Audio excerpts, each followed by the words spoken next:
You're a palace scribe in Istanbul, 1534. You've just been ordered to record something that should be impossible, a marriage contract between Sultan Suleiman the Magnificent and a woman named Hurrem. Not a foreign princess, not a diplomatic alliance, a former slave, a concubine from the harem. You write it anyway, because the Sultan commands it, but your hand trembles as you record the words, because you understand what this means. For 300 years, the Ottoman imperial harem has operated under iron rules designed to prevent exactly this moment. And in your lifetime, you're watching those rules shatter. One woman is breaking a system that empires depended on. And you're writing down the proof. Before we go any further, you need to understand something about what Hurrem Sultan did to the Ottoman political structure. The popular version focuses on her as Suleiman's great love, the beautiful slave who captured the Sultan's heart. That version is romanticism. What Hurrem actually did was far more significant than a love story. She systematically dismantled every mechanism the Ottoman state had built to control women's power. And in doing so, she didn't just change her own fate. She changed the trajectory of an empire. This is not a story about breaking rules for love. This is a story about identifying structural weaknesses in a system and exploiting them to rewrite the rules of power itself. Let me show you how Hurrem Sultan destroyed the foundations of the Ottoman harem and built something entirely new. In video 1, we watched Hurrem rise from slave to sultan's wife, breaking the prohibition on marriage. In video 2, we saw her eliminate Prince Mustafa to protect her own sons. But those were just symptoms of something larger. Hurrem wasn't just trying to survive. She was trying to change how female power worked in the Ottoman Empire. To understand what she achieved, we need to understand what she was fighting against. The Ottoman harem system was designed with one core principle: prevent any single woman from accumulating enough power to threaten the sultan's authority or create dynastic instability. Every rule in the harem served that principle. Rule 1. The sultan cannot marry concubines. Marriage creates legal status, inheritance rights, political legitimacy. Concubines remain slaves, legally powerless. Rule 2. One mother, one son. Once a concubine gives birth to a prince, she never shares the sultan's bed again. This prevents any woman from having multiple sons, which would give her disproportionate influence in succession battles. Rule 3. The Valide Sultan, the sultan's mother, controls the harem. She chooses which concubines are sent to the sultan's bed. She manages their education, their rankings, their lives. This keeps concubines competing against each other for access, never united, never powerful enough to challenge the system. Rule 4. When a prince becomes sultan, his mother becomes Valide Sultan, the most powerful woman in the empire. But that power lasts only one generation. When that sultan dies, his mother's power dies with him. No dynasty of powerful women. These rules had worked for 3 centuries. They created predictable patterns of female power that the male political establishment could manage. Hurrem broke all of them. And in breaking them, she created a new model that would define Ottoman politics for the next 100 years. Let's start with the marriage. Them time between 1533 and 1534, Suleiman married Hurrem in a legal Islamic ceremony. This was not a secret midnight affair. It was public, witnessed, recorded. The court was shocked. No sultan had married a concubine since 1402. For 130 years, the prohibition had held. Foreign ambassadors wrote back to their capitals describing the marriage as scandalous, unprecedented, a violation of Ottoman tradition. But Suleiman didn't care. And here's what matters. The marriage gave Hurrem legal status she could never have as a concubine. As a slave, she owned nothing. She had no inheritance rights. If Suleiman died, she would be at the mercy of whoever became the next sultan. As a wife, she had legal protections under Islamic law, property rights, status, security. The marriage transformed her from a dependent slave into a legal person. But it did more than that. It set a precedent. If Suleiman could marry a slave, why couldn't future sultans? And if sultans married slaves, those women would have legal claims to power that concubines never possessed. Hurrem had just opened a door that the Ottoman establishment had kept locked for over a century. Next, she destroyed the rule of one mother, one son. We covered this in video 1, but it's worth emphasizing how radical this was. Hurrem gave birth to 6 children, 5 sons and 1 daughter. 4 of those sons survived to adulthood: Mehmed, Selim, Bayezid, Cihangir. This gave Hurrem something no other concubine in living memory possessed: multiple stakes in the succession. Under the old system, a woman with 1 son had limited power. Her son might become sultan, or he might die in the succession struggle. Either way, her influence was tied to a single outcome. But a woman with 4 sons? She had options. Leverage. The ability to place sons against each other if necessary. The ability to survive even if one son died.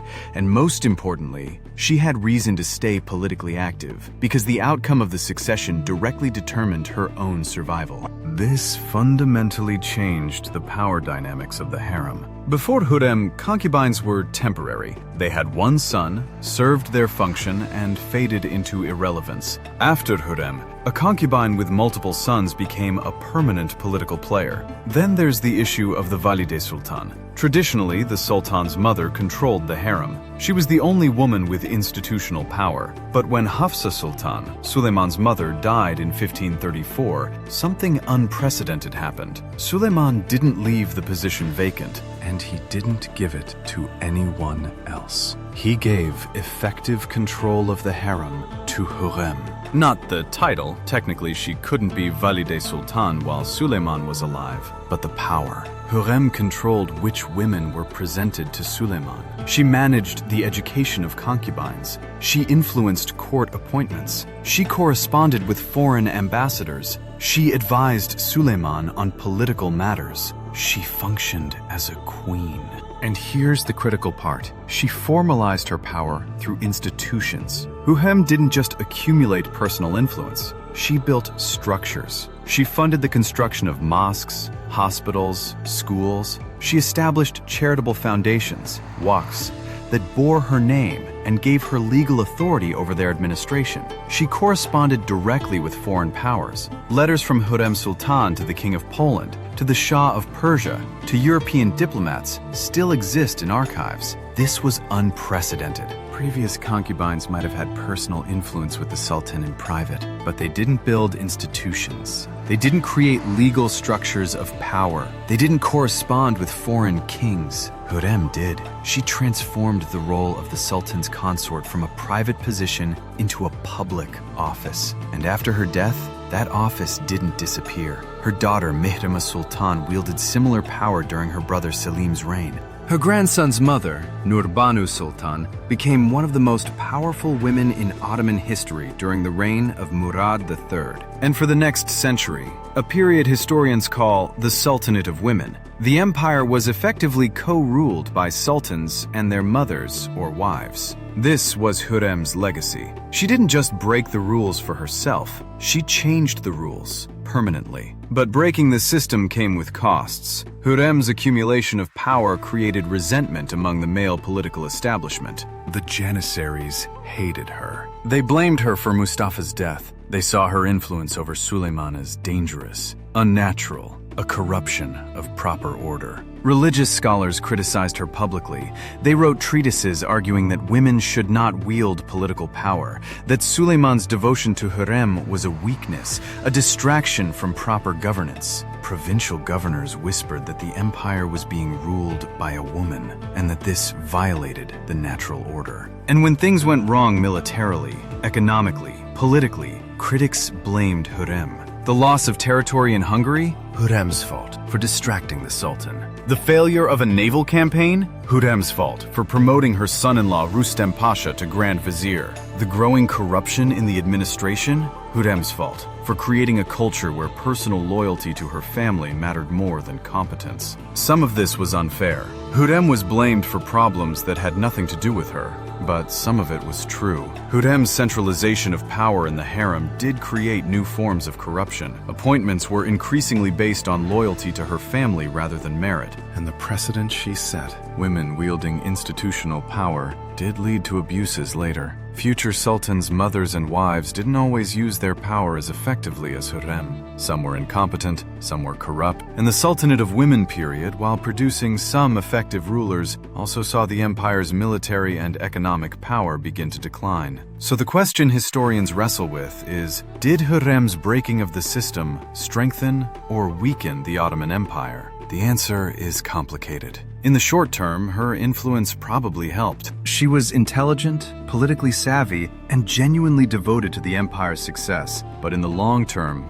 the structures she created allowed less capable women to wield power they weren't equipped to handle. The system the Ottomans had built, the system that kept women controlled and powerless, was brutal and unjust, but it was also stable. Hurrem shattered that stability, and what replaced it was more just for women, but less predictable, less controllable, and ultimately less stable. That's the paradox of breaking systems. Sometimes the system is oppressive and needs to be broken, but breaking it doesn't guarantee that what comes next will be better. It just guarantees change, and change is always risky. Hurrem took that risk. She broke 300 years of tradition because those traditions would have killed her sons. She rewrote the rules of female power because the old rules made her powerless. And she created institutions that lasted a century because personal influence wasn't enough. Whether that was good for the empire is debatable, but it was undeniably good for her.